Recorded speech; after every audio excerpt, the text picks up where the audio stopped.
In general terms, we can consider that free software together with ITCs are the pillar for the ongoing technological development.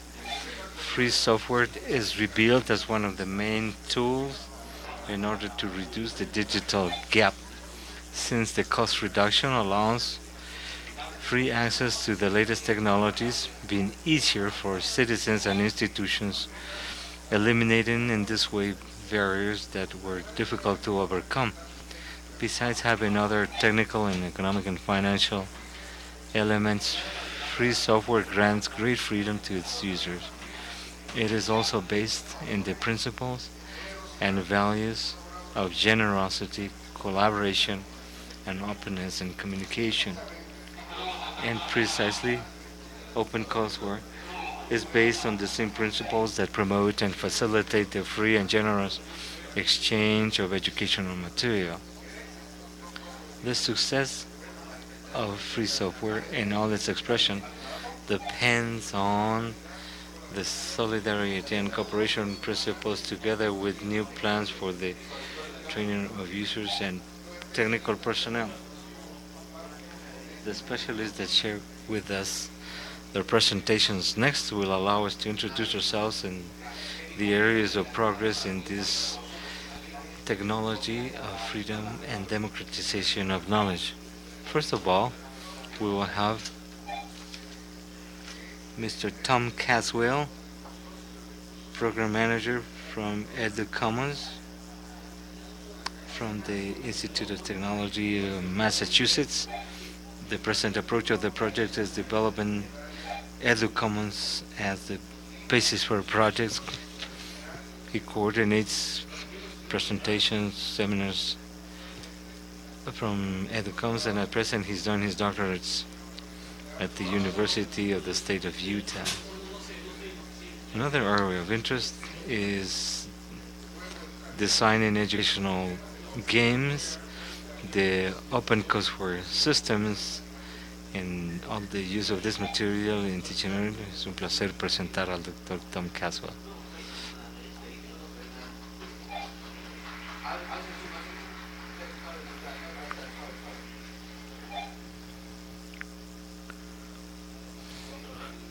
Muy buenos días y gracias por invitarme.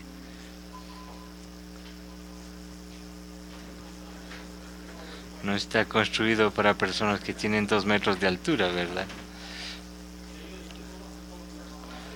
Primeramente, gracias por invitarme a ser parte de este primer congreso y poder compartir con ustedes algunos pensamientos acerca de recursos de educación abierta y, si es posible, el desarrollo de cursos.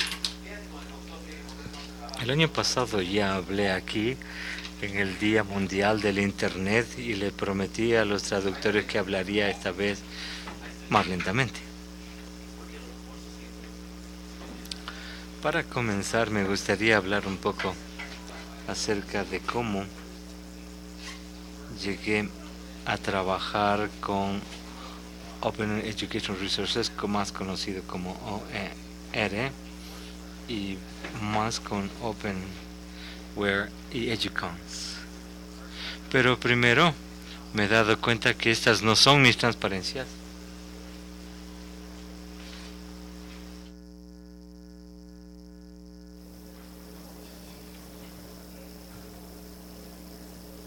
They both said Ecuador, but that looks more like my slides.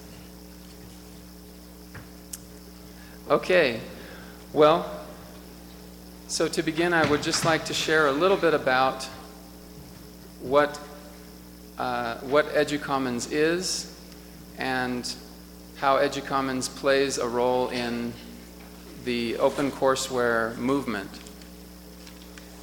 And then I would like to talk a little bit about what OER, or what Open Educational Resources are, and the role that open courseware plays in OER. First of all, Educommons is a free software platform that is designed to help any institution to create an open courseware system, much like the system that exists at MIT. In case you don't know a little bit of the history behind OpenCourseware, MIT created the idea of OpenCourseware in 2001 when their faculty gathered together to think of an idea for the future of that institution. So OpenCourseware began at MIT and was built using very expensive software, and from that, many other institutions had a desire to create OpenCourseware as well. So EduCommons was created using free software to do the same types of things as MIT's OpenCourseware. So now let's talk a little bit about what OER, or Open Educational Resources, are. I'm going to talk about three things: what OER is,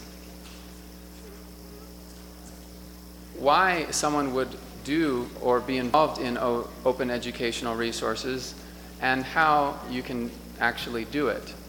So I've started with the end because EduCommons is a software platform to allow people anywhere to create open educational resources, specifically OpenCourseware. So now let's talk about what open educational resources are. First of all, open educational resources are designed to give access to knowledge to the global community. Open educational resources are high-quality educational materials freely available on the web to share, to reuse, and then often to repurpose and create new resources. There is a large diversity of materials available at this point.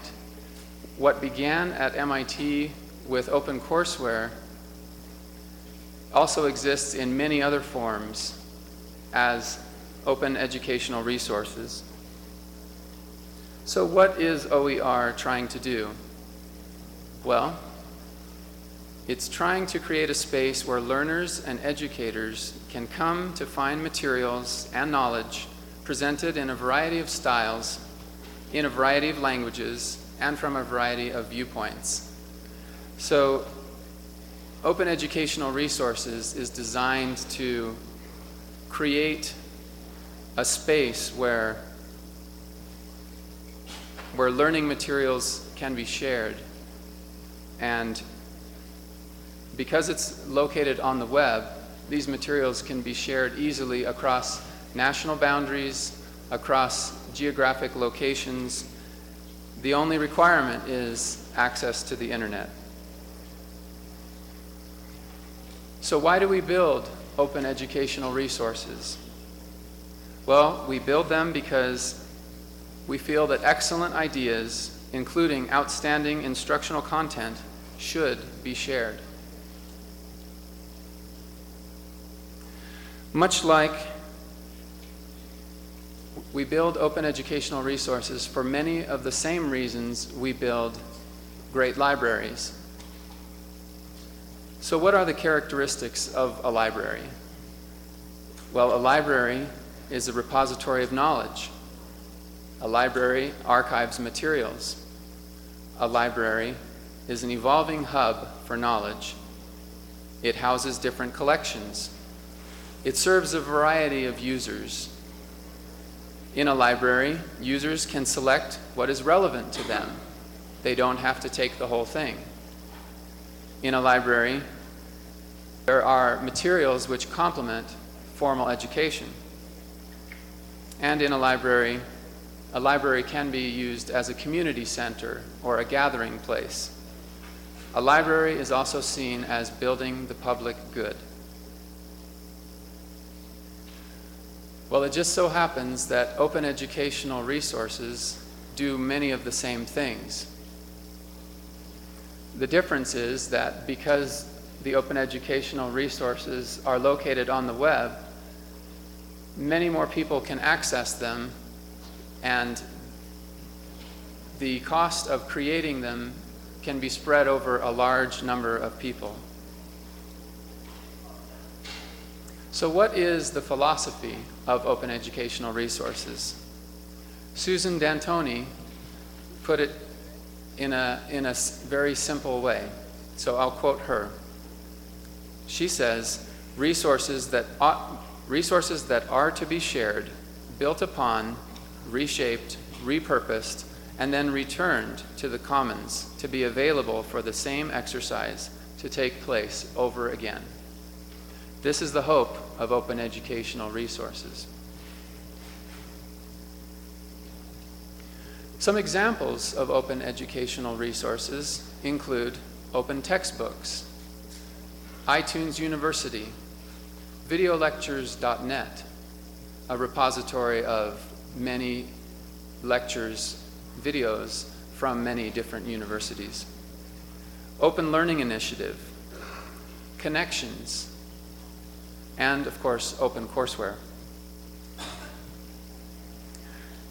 So to illustrate OpenCourseware and to show where it fits within the larger open content scheme, you can see that OpenCourseware is a type of open educational resource located inside the larger area of open content, which is simply content available to all.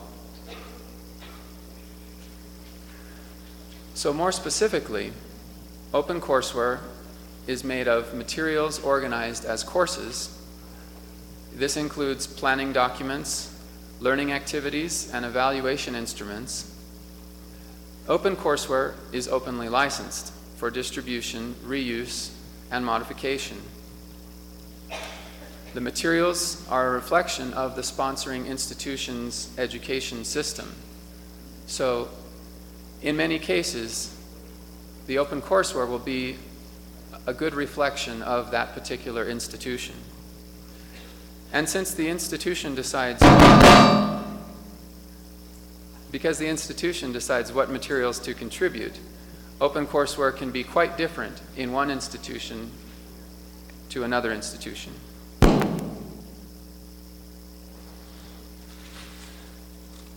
So I want to talk a little bit about the institutional benefits of OpenCourseware. And this applies generally to open educational resources as well. The first is that OpenCourseware can be a showcase for your institution's educational quality. Many institutions have a specialty, and OpenCourseware is an excellent place to display or showcase the particular courses that are special to a particular institution. At Utah State University, for example, because it's an agricultural school, many of our OpenCourseware courses focus on agriculture, and this is very unique compared to something like MIT. Another benefit of OpenCourseware is that because it is openly accessible, it is also searchable. And because it is searchable, it is easy for officials, including accrediting bodies, employers, and also donors, to find the courses that are on the OpenCourseware website. There is another advantage to the institution. It allows for a special connection to be formed with the students before, during, and after the enrollment period. In other words, a student can use an OpenCourseware to make a careful decision about which courses to take, and then as a supplement to the course while they are taking the course. And finally, One thing that is very often lacking in many institutions is the ability to look back. In other words, many of the repositories that are used by institutions currently, the courses disappear after a period of time, or the password is changed. So the students no longer have access to the materials that they studied. With OpenCourseWare, it's different. OpenCourseWare allows for students, once they're in their professional careers, to look back and review some of the important parts of their education. Finally, OpenCourseWare provides for meaningful collaboration opportunities. Many of the opportunities that I have had have been directly related to OpenCourseWare and courses that I have built. This is because other faculty at other institutions all over the world can see what I and what other faculty members at Utah State University are doing. So, for example, I have a good friend who is a professor teaching a course on instructional games. This professor is a new professor. His reputation is now has increased very quickly because of the OpenCourseWare course that he built. Instructional games is a very specialized area. With this OpenCourseWare being available to Google and to any search engine, other institutions who are also interested in instructional games are able to collaborate with my friend. As a result, he has had many collaborations all over the world in instructional games. But there are many considerations when thinking about OpenCourseWare and open educational resources. First of all, there are intellectual property issues to be considered. Intellectual property can be something as simple as an image used in a PowerPoint presentation without permission. There are other issues which include copyright and licensing. Using OpenCourseWare and open educational resources, it requires a certain amount of education about the proper use of intellectual property. Creative Commons does an excellent job of educating people about how to use intellectual property and also how to share their own intellectual property. Creative Commons has created a document which outlines the appropriate uses of open educational resources and also the appropriate methods for creating open educational resources. And it helps new faculty to understand both the restrictions and also the open nature of using information in their course and then creating an OpenCourseWare course. Finally, there are considerations for software and technology when creating open educational resources. It's important to understand that all of these considerations are easier when you can talk to or when you can work with someone who has already done it.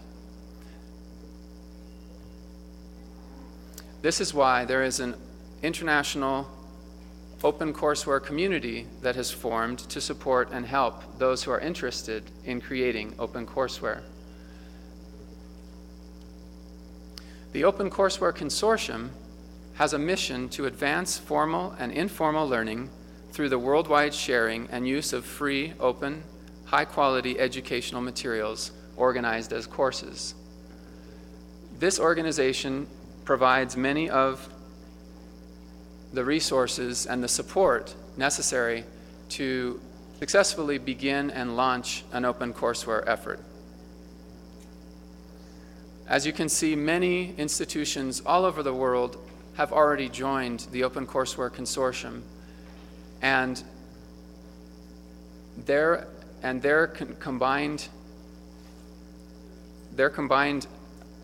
courses total over 9,000 courses combined, the OpenCourseWare Consortium members also have approximately 100 OpenCourseWare sites.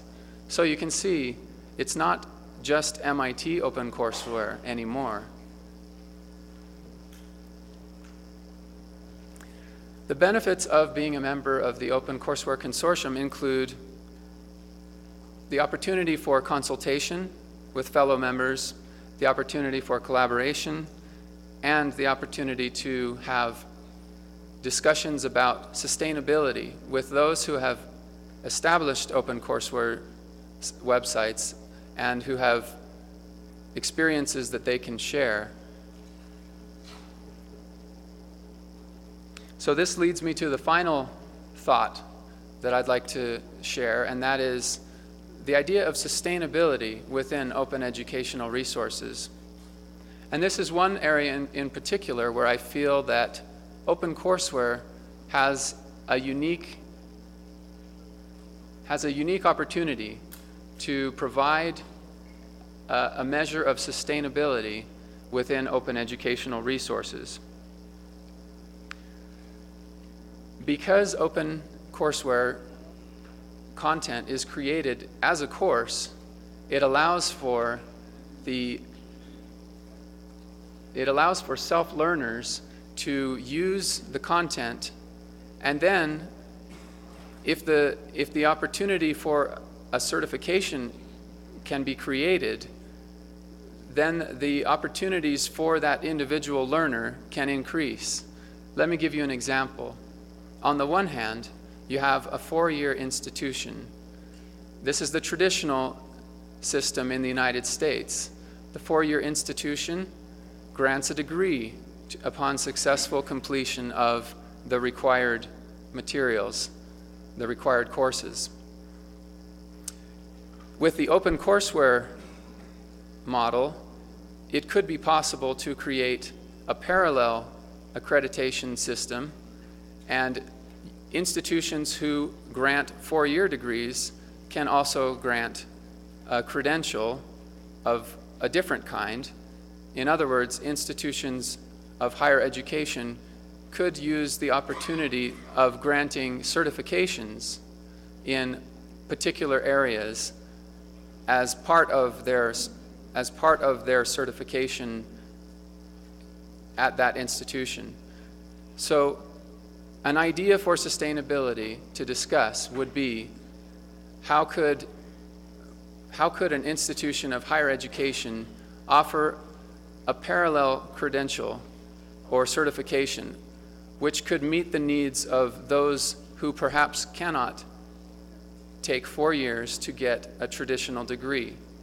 This is something that is already being started at many institutions in the United States. Well, I should say several institutions in the United States.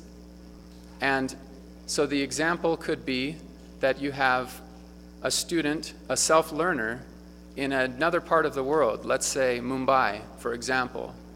And if they can take 4 courses independently using OpenCourseWare from Stanford, for example, and then take the appropriate credentialing steps through Stanford, they could then have a certification from Stanford of the completion of that small amount of coursework. This could be very valuable to an employer, and this could make the difference to that particular learner's employment opportunities.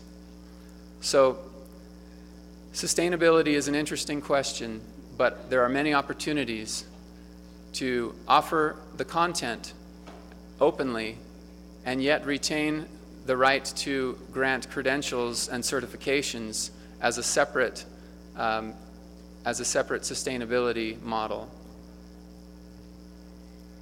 So we have talked about open educational resources and OpenCourseWare. We've talked about what it is, we've talked about how to do it, and we've also talked about how you do it. And I hope that as those of you who are considering the idea of starting an OpenCourseWare or some other open educational resource, I would hope that you would consider joining the OpenCourseWare Consortium so that you can have the support and the friendship of those who are already a member of that organization. And I've also brought some discs of EduCommons that I would be happy to give to anyone who is interested. So please see me if you are interested in having this software. Of course, it is available for free on the website educommons.com. But if you like having a disc, I would be happy to give you one. So I appreciate your time, and thank you for your attention.